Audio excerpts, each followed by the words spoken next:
thank you so much for joining me here. Oh my God, your performance was killer out there. Thank you. How was the crowd? It was great. It looked great from where we were standing. It was fun. We got to pretend we were Queen. It's cool. That's awesome. I mean, judging from the reaction out there, they were going absolutely crazy. So Yeah, sweet. It's amazing.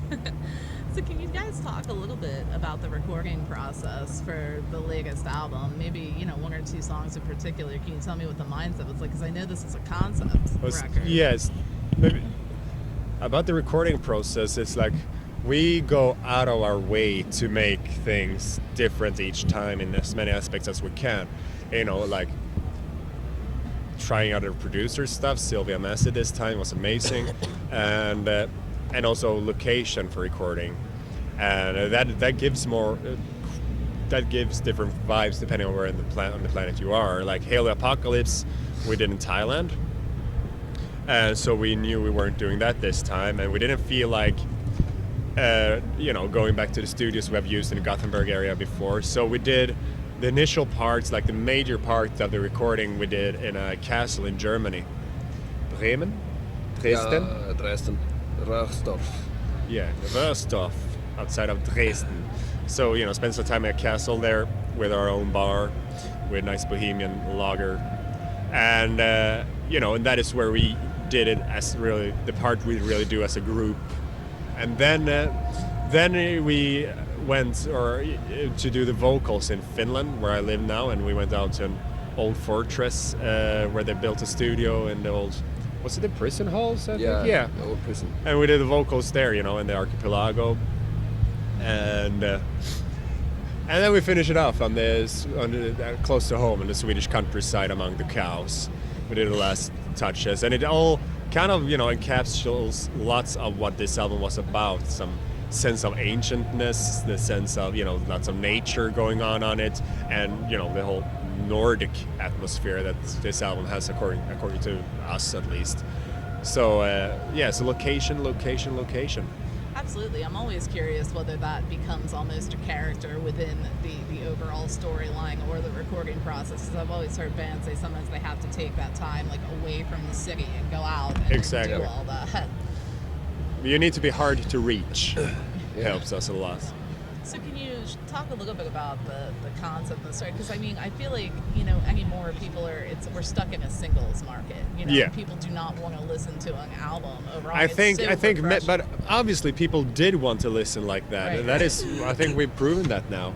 There's more, so it's just much more that people maybe didn't dare to it, and just, I don't know, we're a metal band. There's no reason for us to underestimate our listeners. We leave that to the top 40 people.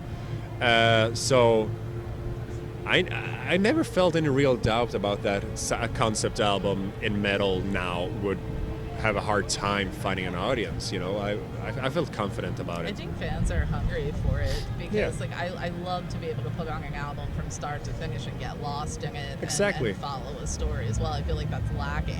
And that's the best thing about great metal is the world building that you can make with it, and places that it can take you. More or less, fantastic, but still it's always world building. Oh, absolutely. So if you guys were to choose an artist that you could do a cover song for, what would be a surprising one? Eddie Meduza. Yeah, Eddie Meduza. Famous Swedish folk musician. Yeah. Do you think people would be surprised by that? Yeah. And not our closest friends. No. That's awesome. So have you ever found there's any odd celebrity encounters or somebody that you've just said is a fan of the band that has turned up at a show? Vad heter han, basisten i Bloodhound Gang?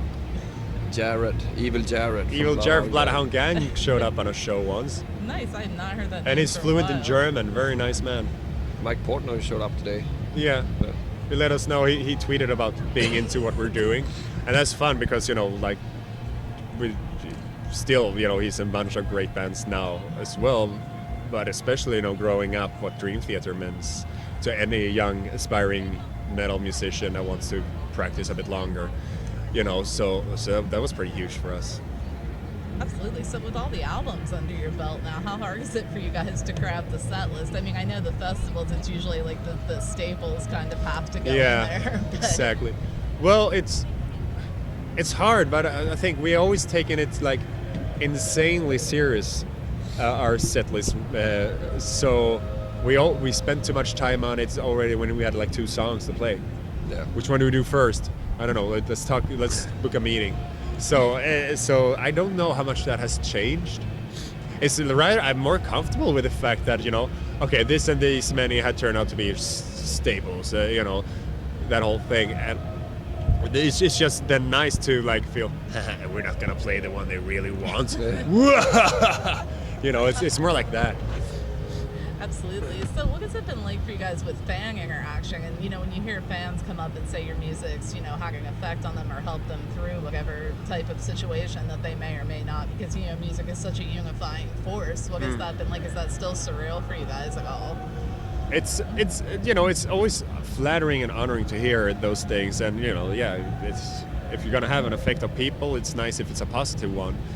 But you reach a point where they really claim that you really help them through something very serious, and there many times I don't feel comfortable taking credit for that always, because probably it was you who did that more than just and we provided some kind of soundtrack maybe, and again, honored, glad to be a part of it, happy to help, but it's just like survivors are survivors by their own strength, and that is what will keep on carrying them. Absolutely. In what ways is the creative process therapeutic for you guys as artists? Pardon? I said, in what ways is the creative process musically therapeutic for you?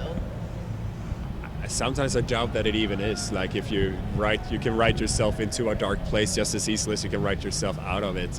It has been my experience. Is it ever hard to get out of that mindset again? You know what I mean? Like when you're playing the songs and you're performing, do you ever go back to, or is it like kind of a different scenario? Yeah. That scenario is different because at the end we end up having heavy metal songs with kick-ass riffs, and all that. So it's more the creative process that if you want to be honest in what you're creating, and at the same time you're exploring dark themes, it gets dark, but it comes with the territory. I mean, it's no woe is me going on there, we just try to be honest.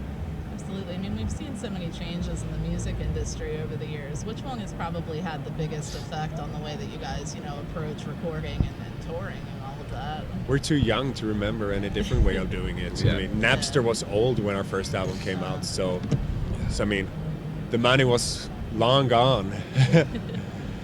So I don't know if we have experienced any, it's just, we have been part of, this period where the world has been catching up, streaming services or whatever, just the way power, money, and all those office bullshit is being distributed has been changing. But I know we've been in the middle of it, and we don't really, what happened before this transition, we read about in books. So what does touring look like for the rest of the year for you guys? What's on the agenda? Well, states, home, states, home, Europe, Christmas.